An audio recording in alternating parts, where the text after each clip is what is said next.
Bonjour et soyez les bienvenus à notre culte de ce jeudi. Hier, nous avons promis revenir sur le même titre, donc la suite du titre d'hier. Mettez-vous en action. Alors, donc, nous avons dit que celui qui produit les inquiétudes ne peut pas se mettre en action. Sa foi ne peut pas se mettre en action. Parce que la grâce, elle est là. Nous sommes tous en période de grâce. Mais c'est la foi qui rentre dans la grâce et qui prend les choses de la destinée personnelle de chacun de nous et les rend manifestes. Alors, donc, lorsqu'il y a des inquiétudes, lorsqu'il y a de l'agitation, on constate un retard dans la vie du chrétien agité. Alors, rapidement, nous allons donc entrer dans les Écritures. Mettez-vous en action. Luc 10, 38, 42. Mettez-vous en action. Luc 8, on va lire de 38 à 42. Nous avons lu ça hier. Mais on relit quand même pour comprendre de quoi il s'agit ici. Comme Jésus était en chemin avec ses disciples, il entra dans un village et une femme nommée Marthe le reçut dans sa maison. Jésus était dans une ville et sur le chemin et il était dans une ville. Il n'a pas choisi la maison de Marthe, mais c'est Marthe qui le reçut. Elle avait une sœur nommée Marie, qui s'étant assise aux pieds du Seigneur, écoutait sa parole. Marthe, occupée à divers soins domestiques, survint et dit: Seigneur, cela ne te fait-il pas, ou bien ne te fait-il rien, que ma sœur me laisse seule pour servir? Dis-lui donc de m'aider. Marthe est en train de parler du service. Et parce que le service que Marthe est en train de faire, c'est un service pour Jésus. Comprenez-moi bien aujourd'hui. Le Seigneur lui répondit: Marthe, Marthe, tu t'inquiètes et tu t'agites pour beaucoup de choses. Beaucoup de choses là, c'est quoi? On va voir, une seule chose est nécessaire. Marie a choisi la bonne part qui ne lui sera point ôtée. Alors, ici, la Bible nous parle d'une famille composée de 3 personnes. Il y a Marthe, Marie et Lazare. Ici, on ne parle même pas encore de Lazare, mais Lazare est en train de travailler en coulisses pour faire de Jésus son ami, parce que plus tard, Jésus déclare que Lazare, mon ami. Alors, mais le tableau ici est celui de ces 2 sœurs, Marthe et Marie. Marie est assise aux pieds du Seigneur, calmement en train d'écouter la parole. Et Marthe s'occupe donc de faire un service pour Dieu, pour Jésus qui était là.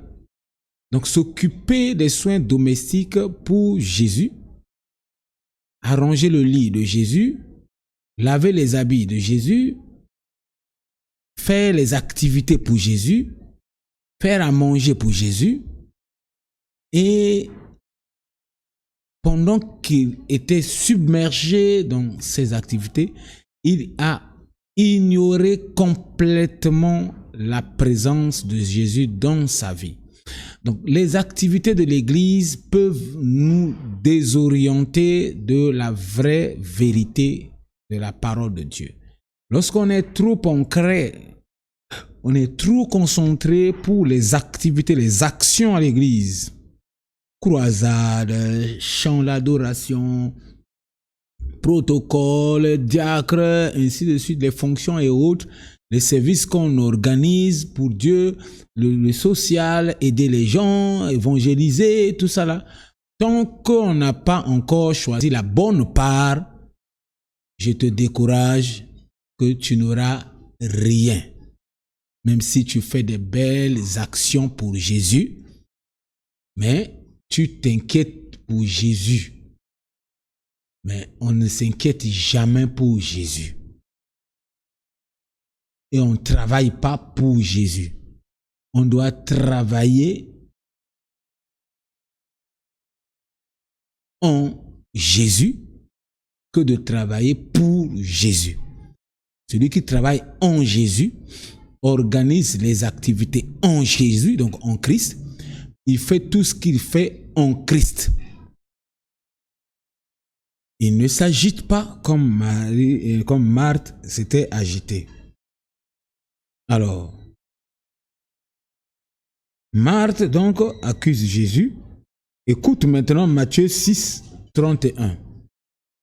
Écoute Matthieu 6, 31 pour compléter ce que je suis en train de dire. Nous avons parlé hier en long et en large. Aujourd'hui, on avance quand même. On ne va pas revenir sur ce qu'on avait dit hier. Regardons Matthieu plutôt 6, 31. Matthieu 6, 31. Matthieu 6, 31. Ne vous inquiétez donc point et ne dites pas que mangerons-nous, que boirons-nous, de quoi serons-nous vêtus. Jésus interdit des inquiétudes. Pourquoi Jésus a dit à Marthe que tu t'inquiètes de beaucoup de choses? Mais ce sont les choses qui le concernent. C'est la vie de l'Église.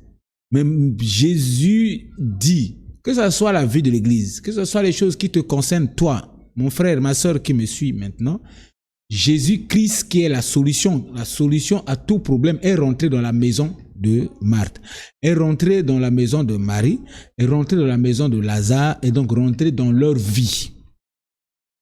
Aujourd'hui aussi, Christ est dans ta vie. Mais il te dit, arrête de t'inquiéter, parce que les inquiétudes étouffent la bénédiction de Dieu. Suis-moi attentivement, et c'est pas bon. Marthe s'inquiétait à beaucoup de choses, mais quand tu lis maintenant Matthieu 6, 32, tu te rendras compte que les inquiétudes créent beaucoup de soucis et annulent même la foi en Christ. Matthieu 6, 32. Car toutes ces choses, ce sont les païens qui les recherchent. Votre Père céleste sait que vous en avez besoin. Voilà. Il veut dire ici que Marie a su comprendre quelle était la priorité. C'est un type de christianisme donné. Les deux ont reçu Jésus dans leur maison. Mais il faut voir comment Marie se comporte. Marie se donne plus à la parole transformatrice. Marie se donne plus à chercher premièrement l'intérêt du royaume. Mais Marthe se donne aux choses naturelles. Marthe se donne aux miracles. Marthe se donne à la démonstration de la puissance, l'onction, faire tomber les gens. Marthe se donne à des futurités aujourd'hui que Jésus-Christ appelle choses. Toutes ces choses vous seront données par-dessus. Toutes ces choses. Même ici, là, dans Matthieu 6, 32, il appelle ça aussi chose. Je ne sais pas si on peut nous envoyer le verset. Il appelle ça chose. Car toutes ces choses, ce sont les païens qui les recherchent.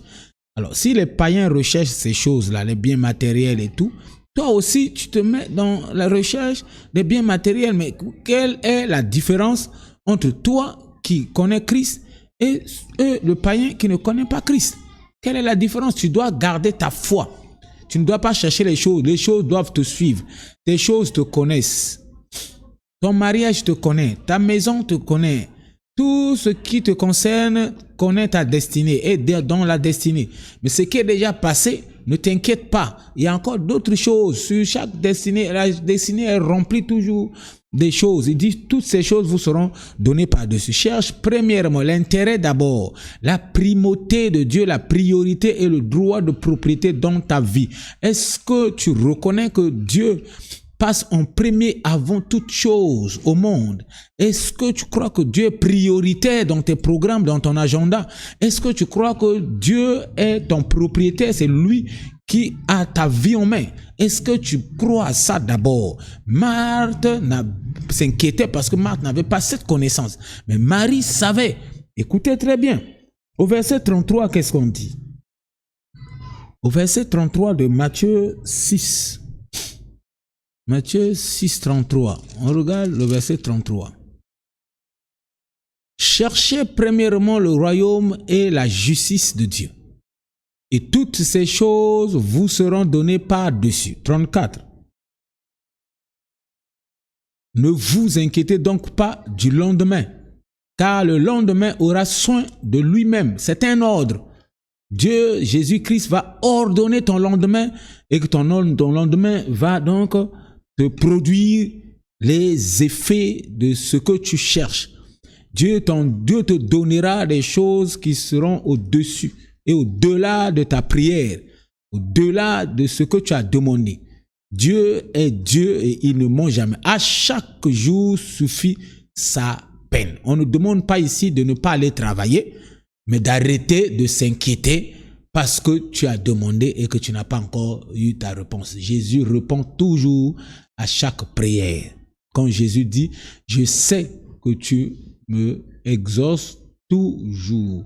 Donc, c'est comme ça pour tous les chrétiens. Il exauce tout chrétien, toute prière, tous les jours. Sauf que il y a des réponses. Les réponses ne correspondent pas très souvent à ce que nous avons demandé. Et c'est par là qu'on dit qu'il n'a pas répondu. Alors qu'il a répondu très bien, mais tu n'as pas suivi sa réponse. Sa réponse ne vient pas obligatoirement ou bien forcément sur ta demande parce que lui ne travaille pas pour toi. Il n'est pas ton travailleur et Jésus-Christ est donc celui qui contrôle et qui gère ta vie afin de te garder en parfaite santé donc de Dieu. Alors, les inquiétudes, ça enlève le repos. Parce que les inquiétudes, c'est les soucis en permanence. Alors, lorsqu'on se soucie en permanence, on détruit la sémence qui est le repos.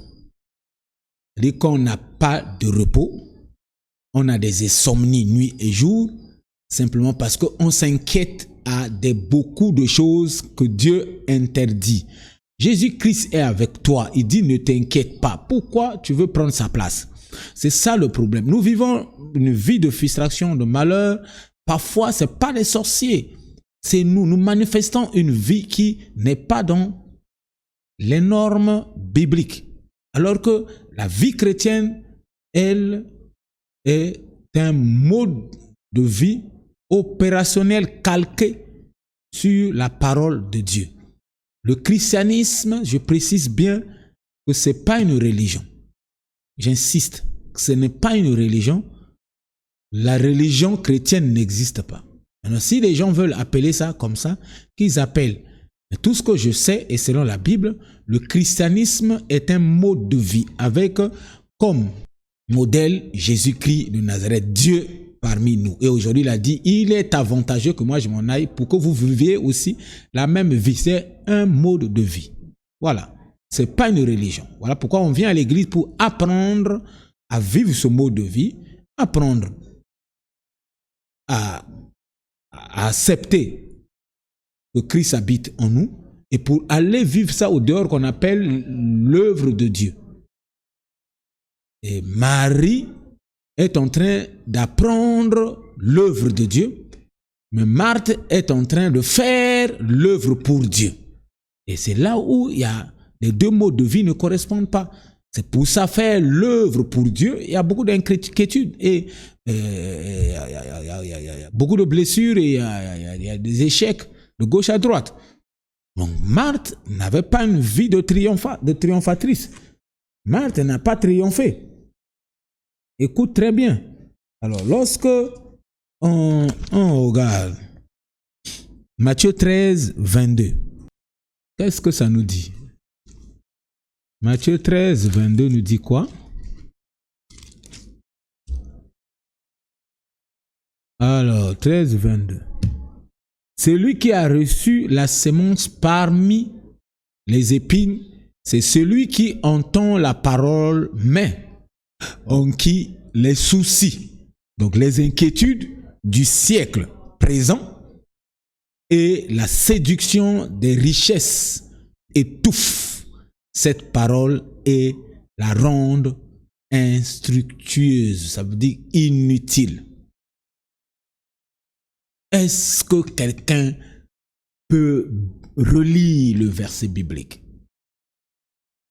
Est-ce qu'on peut relire ce verset-là? Voilà. Dieu est obligé, Jésus-Christ est obligé de prendre une parabole du troisième chant pour expliquer clairement ce que nous sommes en train de dire et l'attitude de Marthe. Il dit, celui qui reçut la sémence parmi les épines, c'est celui qui entend la parole. Ça ne veut pas dire que Marthe n'a pas entendu la parole. Marthe a entendu la parole. C'est d'ailleurs, c'est l'écoute qui a fait que Marthe reçut Christ dans sa maison, dans sa vie. C'est par le fait que Marthe a entendu la parole de Dieu. Mais il y a un problème. Cette parole demeurait dans Marthe, mais nous constatons que Marthe a laissé produire des soucis. Et donc les soucis et aussi la richesse, c'est-à-dire que les biens matériels que Marthe est en train d'utiliser pour servir, tout ça là a aveuglé Marthe au point où ces soucis, ces choses-là ont étouffé parfaitement la parole de Dieu et l'a rendue inutile. Donc effectivement, notre comportement, attitude, notre mauvais caractère peut étouffer la parole de Dieu. La parole de Dieu, c'est une sémence. Il faut l'arroser au fur et à mesure. Paul, dans Romains 12, 2, nous dit, ne vous conformez pas au siècle présent. Et ici aussi, on nous parle du siècle. Si on peut nous envoyer le verset biblique. Celui qui a reçu la sémence parmi les épines, c'est celui qui entend la parole de Dieu, mais en qui les soucis du siècle présent. Merci. L'apôtre Paul dit, ne vous conformez pas au siècle présent. Le chrétien, c'est celui qui pense qu'il est le plus moderniste que le monde même. Oui, nous sommes au temps de iPhone. Nous sommes au temps de... Tu prends ton iPhone et tu viens devant la chaire sans Bible. Et ta Bible, c'est dans iPhone, là où il se trouve beaucoup de photos et beaucoup de choses. Ta Bible est au même niveau. La Bible imprimée, elle ne contient que la parole de Dieu. Mais la Bible sur téléphone, c'est pour nous aider à faire des recherches, à lire même quand il n'y a pas de lumière, à faire des recherches et tout ça. Mais ce n'est pas pour travailler avec ça, parce que il faut quand même respecter le minimum. C'est pas interdit, mais l'apôtre Paul dit clairement, ne vous conformez pas, parce que la parole de Dieu ne change pas, n'est pas moderne. Ça ne change pas. Mais l'électronique évolue, ça peut avoir une panne. En pleine prédication, au milieu de la prédication. Mais si tu as écrit, au lieu d'écrire sur un manuel comme moi, j'ai un manuel, bon, tu as écrit sur un ordinateur, il n'y a aucun souci. Mais si ta Bible, c'est l'ordinateur, là, il y a un problème. Voilà, ne vous conformez pas. Pourquoi tu te conformes? Pourquoi tu suis les autres? Est-ce que toi tu es égal à lui? Fais-toi ce que tu es. Dieu t'a appelé, non? Tu es celui que Dieu dit que tu es. Tu n'es pas égal à l'autre. Tu n'es pas comparable à quelqu'un. Tu n'es pas comparable. Tu n'es pas égal à une personne. Si lui, il a fait ça, ça a réussi, mais toi, fais selon ce que Dieu te demande de faire. Marie n'a pas voulu suivre sa grande sœur. Marthe, c'est sa grande sœur. C'est la sœur aînée. Mais Marie n'a pas suivi sa grande parce que Marie a compris que maintenant, c'est d'abord la parole de Dieu. D'abord la parole de Dieu. C'est intéressant, mon frère, ma sœur. Regardons Luc 7, 36 à 39. Un pharisien pria Jésus de manger avec lui. Jésus entra dans la maison du pharisien et se mit à table. Et voici, une femme pécheresse qui se trouvait dans la ville, ayant su qu'il était à table dans la maison du pharisien, apporta un vase d'albâtre plein de parfums et se tint derrière aux pieds de Jésus. Elle pleurait et bientôt elle lui mouilla les pieds de ses larmes, puis les essuya avec ses cheveux, les baisa et les oignit de parfum. Le pharisien qui l'avait invité, voyant cela, dit en lui-même: si cet homme était prophète, il connaîtrait qui et de quelle espèce est la femme qui le touche. Il connaîtrait que c'est une pécheresse. Alors, ici, cette femme, c'est Marie. Pour la première fois, Marie n'a pas connu Jésus dans leur maison. Marie était une femme aussi qui s'inquiétait de beaucoup de choses. Elle était pécheresse et elle faisait la prostitution à outrance. C'était une femme rejetée par son peuple. C'était une femme sans valeur. Mais cette femme-là, dans ses inquiétudes, dans son agitation, dans ses soucis, a entendu parler de Jésus-Christ de Nazareth qui ôte le fardeau et qui brise le joug. Jésus-Christ qui ressuscite les cadavres, s'il vous plaît. Jésus-Christ qui donne la vie là où il y avait la mort. Elle a entendu parler de Jésus. Elle s'est dit que celui qui peut solutionner mon problème, c'est Jésus. Comment je fais? Comment je vais faire? Marie croyait que c'est son parfum qui pouvait impressionner Jésus. Non. Jésus est la solution de tout le monde. Qu'importe le service que tu fais pour lui. Mais si tu développes une intimité directe avec lui, sache-le que Jésus dépasse ce que tu fais pour lui. Il n'a même pas besoin d'être impressionné. Que tu as acheté une parcelle pour lui, ce n'est pas ça qui fait que Jésus-Christ t'aime. Il t'aime un point, c'est tout. Je pense que tu dois dire ça après moi. Dis-moi, Jésus m'aime. Un point, c'est tout.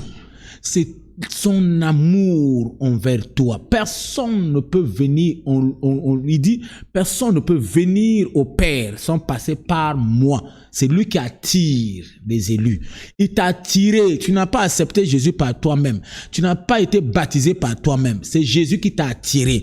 Quand il t'attire, il poursuit la transformation de ta vie. Il dit, ne vous conformez pas au siècle présent, mais soyez transformés par le renouvellement de l'intelligence, afin de discerner quelle est la volonté de Dieu.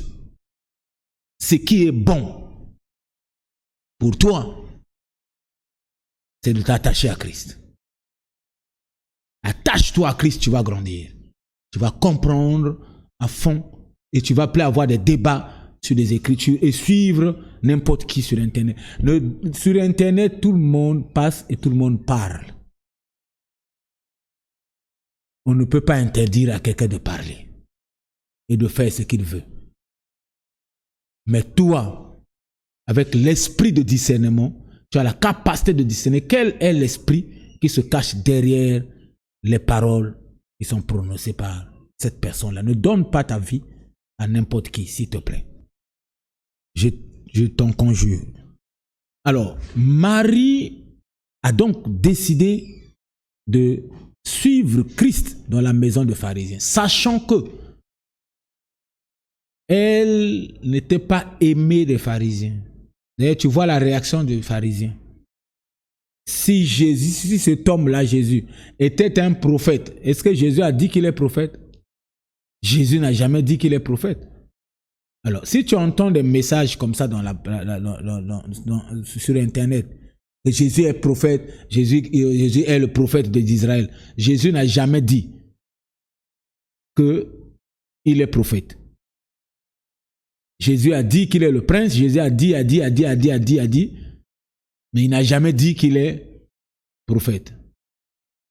C'est les pharisiens et c'est les disciples d'Emmaüs. Ils parlent à Jésus, ils disent, oh, tu ne sais pas ce qui est arrivé à Jésus, le prophète d'Israël. Mais Jésus n'a jamais dit de son vivant qu'il était prophète.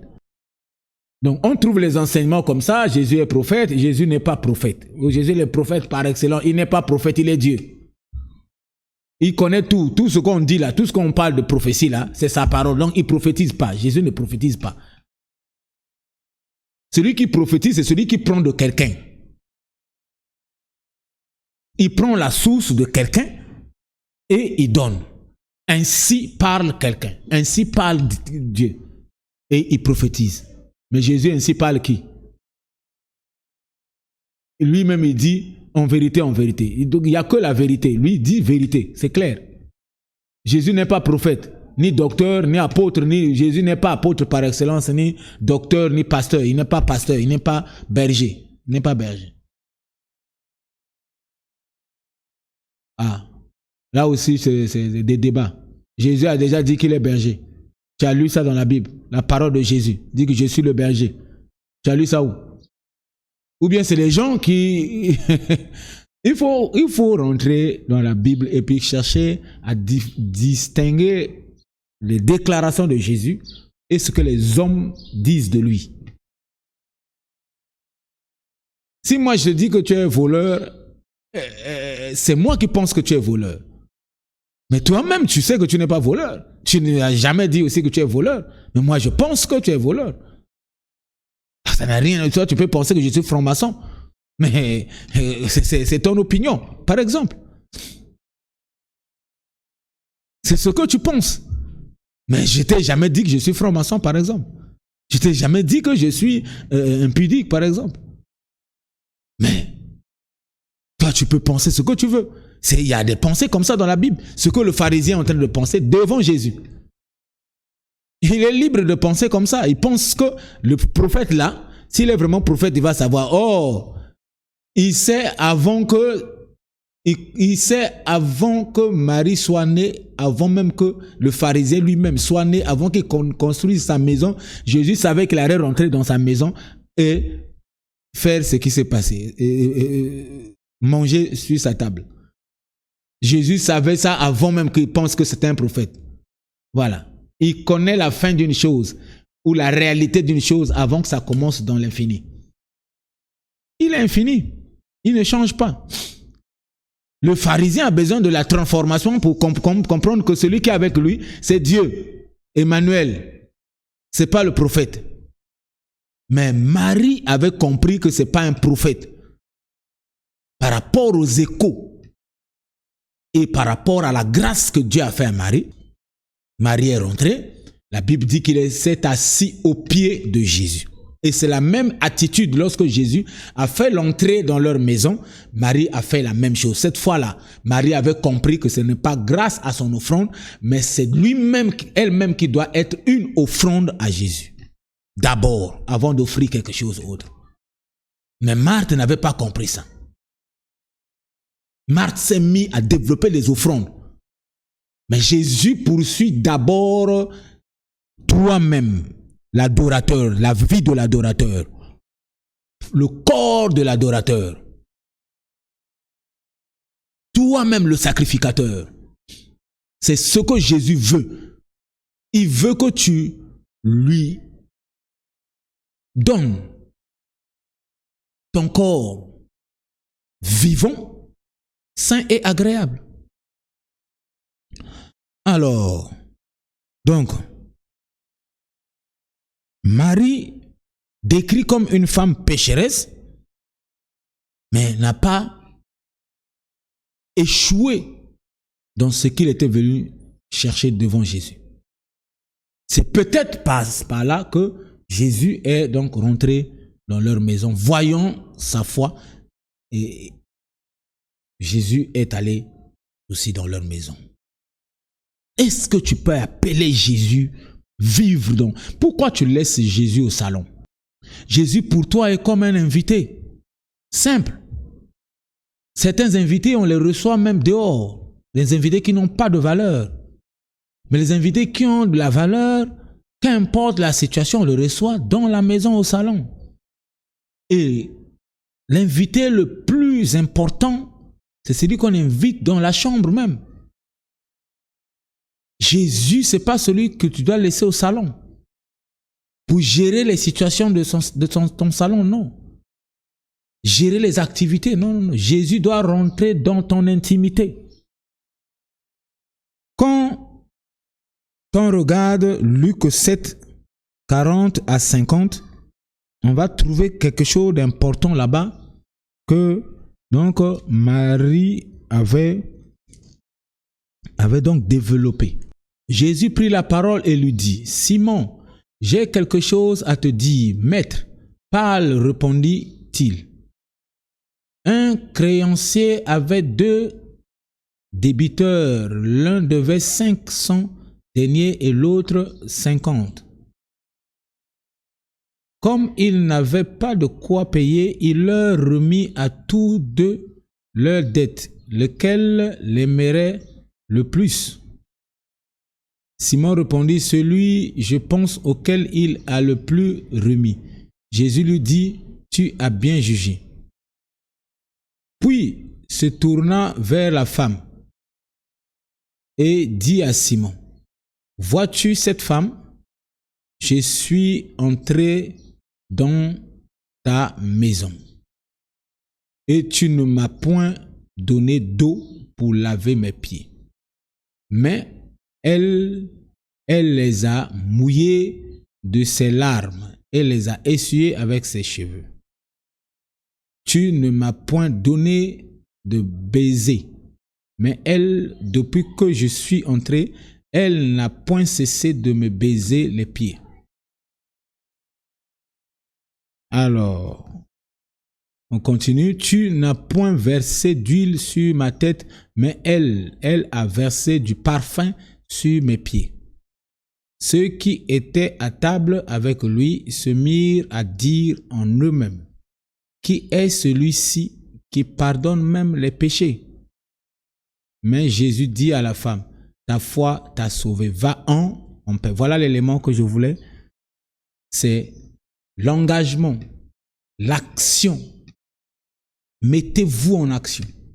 C'est ça le titre. Donc l'action de Marie a produit un élément important dans sa vie qu'on appelle la paix. Donc il n'y avait plus d'inquiétude. Et cette femme avait été délivrée. Et Jésus déclare que partout là où on prêche la parole, on parlera de cette femme. C'est pour ça qu'on parle d'elle aujourd'hui. Cette femme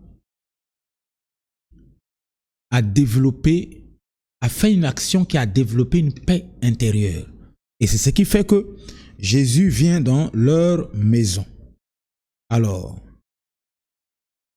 Et donc, lorsque tu regardes la rencontre, maintenant dans leur maison, Marthe poursuit ses enseignements.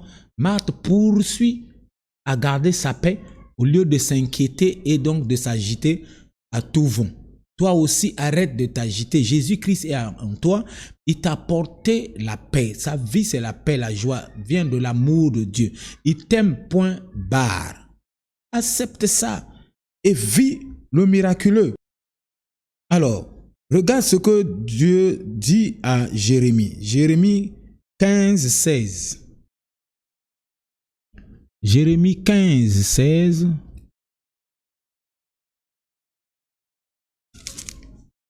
Voilà, 15, 17, 15. 15, 16 dit ceci.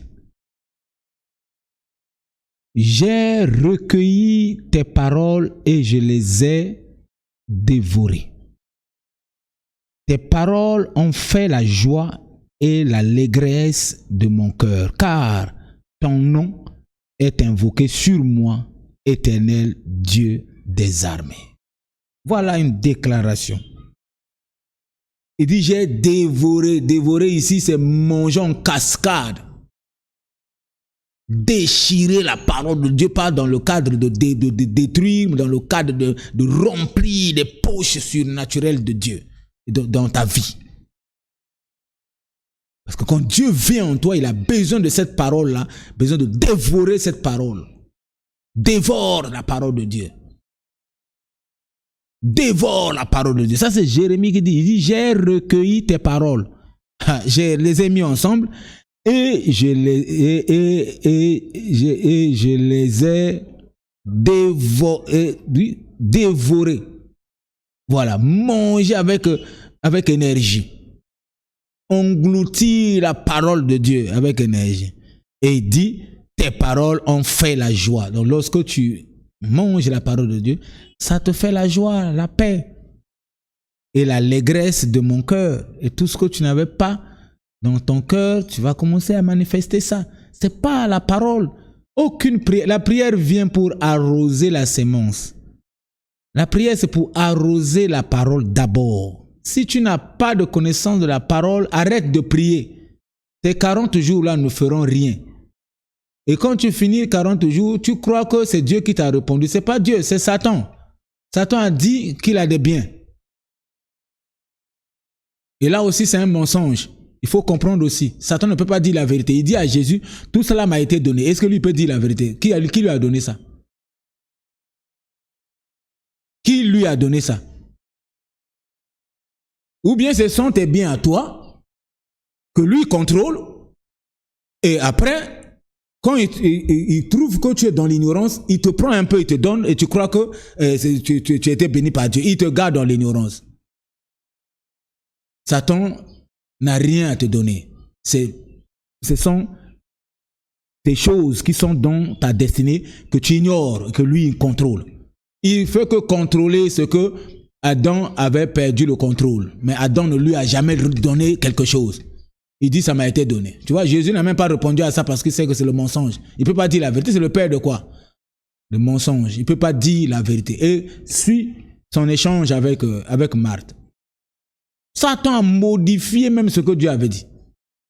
Et dans une ruse que Ève plutôt, pas avec Marthe. Ève n'a pas bien saisi et Ève est tombée donc dans son langage parce qu'il ne connaissait pas Satan. Mais Adam connaissait Satan. Alors, regardons Psaume 34, 5. Psaume 34, 5. Quand on tourne vers lui, les regards, lui qui en est rayonnant de joie.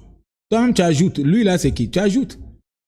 Et le visage ne se couvre pas de honte. Voilà, mais c'est ce que tu es. La honte te tue. Ton visage est toujours sous la honte. Alors que lorsque tu tournes ton visage, le regard vers lui, Christ, ton visage rayonne de joie et de paix. Pourquoi pleures-tu, toutes les nuits. Jésus est où pour toi? Que Dieu, que j'ai prêché ici, que j'ai enseigné, te fasse quelque chose d'extraordinaire. L'onction qui va dégager de cette parole va te produire un effet positif. La joie rentrera dans ton cœur, la paix rentrera dans ton cœur et tu seras en sécurité dans l'amour de Jésus-Christ de Nazareth. J'ai pas besoin que tu tombes, mais tout ce que j'ai besoin, que ton ignorance tombe par cette vérité de la parole. Que Christ t'affecte au nom de Jésus de Nazareth. J'ai prié. Amen. Que Dieu vous bénisse et qu'il soit avec vous. Shalom.